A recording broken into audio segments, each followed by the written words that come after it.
Hey everyone, coming to you from Montreal, Canada. I am your new CEO at PCAF. We want to thank you all for all the work you've done to support the community, either as clients, as participants, as donors, funders, all the above, as our very valued staff and volunteers.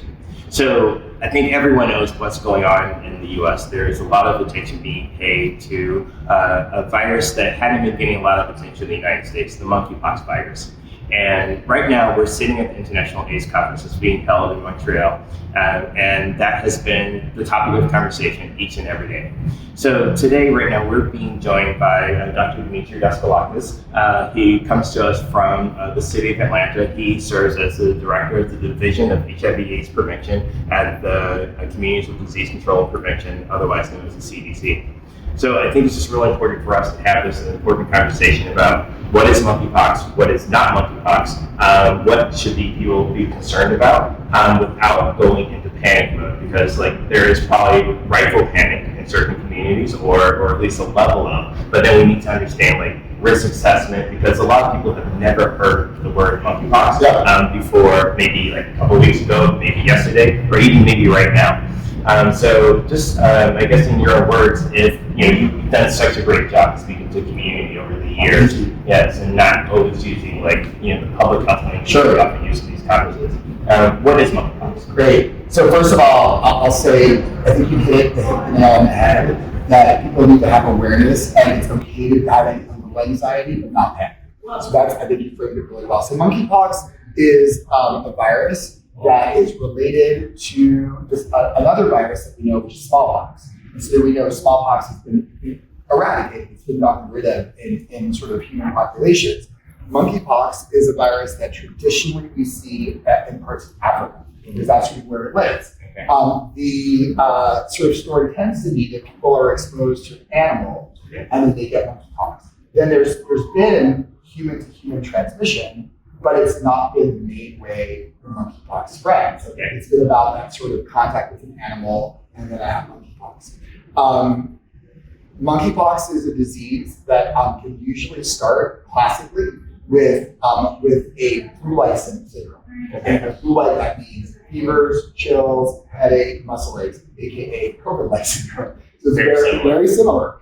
And then after a couple of days, classically, people develop a rash. And the rash kind of looks to me like big chicken pox. Okay. And sometimes that rash can have a little dimple in the middle. Mm-hmm. So it looks like a zit that's bigger than your normal zit and has a dimple. Now, that's classic. This round, monkeypox is doing something different. And so we're seeing the outbreak mainly in communities of gay, bisexual, and other men who have sex with men. Okay. And it's actually showing up a little bit differently. It's showing up like a sexually transmissible infection.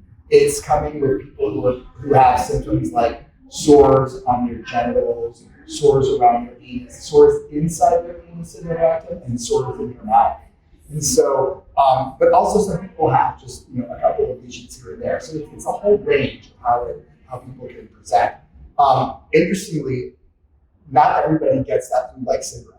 Okay. So it's sort of showing up a little bit differently. And so that's really important to be aware of. So for people sitting at home, if you have a rash you don't understand, generally the good answer is go see a medical provider to figure out what it is. Right. Especially now, if you see a rash and you're like, I don't really get this, it's really important to see a clinician to see what it's all about. And if you're really busy, and let's say you have an hourly job, you can't get to the doctor so quickly, and you're kind of in that self-diagnosis state. If you have it and it's getting worse, you said it starts with little pimples, and what does it look like if you're like, okay, this isn't a pimple, this is actually something I need to get checked out? What does it look like when it's getting worse? So generally, people will have a pimple here and there, but if you start to see more of them, that tends to be a warning. And if you see it in parts of your body where you don't necessarily think about seeing pimples, like on your genitals, in your rectum, around your anus, you can have a pimple around your anus. Okay. If that's happening, you should think about it. And also, I think it's important to, while you're waiting to figure out what's happening, if you're suspecting that you may have this, it's good to sort of do things to try to minimize your contact with others. Okay. So if you have a rash, covering the rash is good. Okay. Like it prevents transmission, because as you talked about that, right? Like how it transmits. So we think monkeypox transmits in a couple of ways. So it can transmit through direct contact, so touching the sores. Okay. So yeah. Just like simple touching, or because I saw the word prolonged. What Yeah, is so prolonged? I love this conversation. I like to say I think you have to work at it a little bit. Okay. Theoretically, if you touch it, there's risk, but that's not what we're seeing because you have to have more prolonged contact. It's the kind of contact that you often have in sort of sexual encounters, Okay. but not necessarily just sexual encounters. So that's really important. You can also get it by touching materials, objects, whether it's like cloth or towels, even sex toys and things like that someone with monkeypox has touched. So it's important to sort of, if you know someone who has monkeypox or someone in your household has monkeypox, you really try to keep things like, that's your towel. Like, those are your utensils. So things that you might like really scrub yourself with, like a towel or a face cloth. Or like clothes that have left on you. Right. Utensils that you have in your mouth. You should like, I'm like, my plate is delicious. Maybe not. Okay. Maybe not right now. And you said something earlier that I think is really important. Like you said, men with sexual men. What about trans women, non-binary? Great question. Yeah. Yeah. So I'm going to use like what our strategy is for vaccines to say that like trans folks should consider themselves, especially if they're trans folks who have sex with men. Okay. So that's like the way it's kind of like the way I like to think about it. It's about like the exposure is and less about the gender identity. It's like if that's like where it's living. If I were a trans person or non-binary person, I have sex with men, I rash. Now, what's really exciting right now is all about vaccines. Yep. Around treatment. So right now, in Tacoma-Pierce County Health Department, we're going to be working with them to make sure that we're providing vaccines to all of you. Who should be getting the vaccine? And if you have to get the vaccine, because they say it's a 2-dose support, yep. You can't get 2 of them. But what happens if like you only get 1? Like how long will it work? So there's a mismatch between supply and availability of vaccine. And so the strategy is really to focus on people who are at the highest risk of potential exposure to monkeypox. So there are a couple of really easy folks who contact with monkeypox. That was important. Right? That's post-exposure prophylaxis, period. There's something else that the reality is that most people don't know their partners. They want to be young, they have a scenario where they have multiple partners, they just don't know everything. So if you have multiple partners or anonymous partners, specifically a bisexual or a transgender person, you should get vaccinated.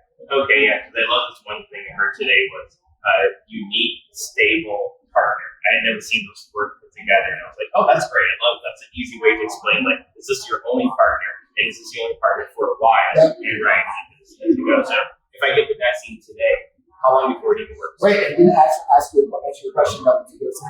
So the maximum protection is achieved 2 weeks after the second dose. Okay. So you get dose 1, 4 weeks later you get dose 2, and then 2 weeks later you have maximum protection. Now, and so the current recommendation is to get 2 doses.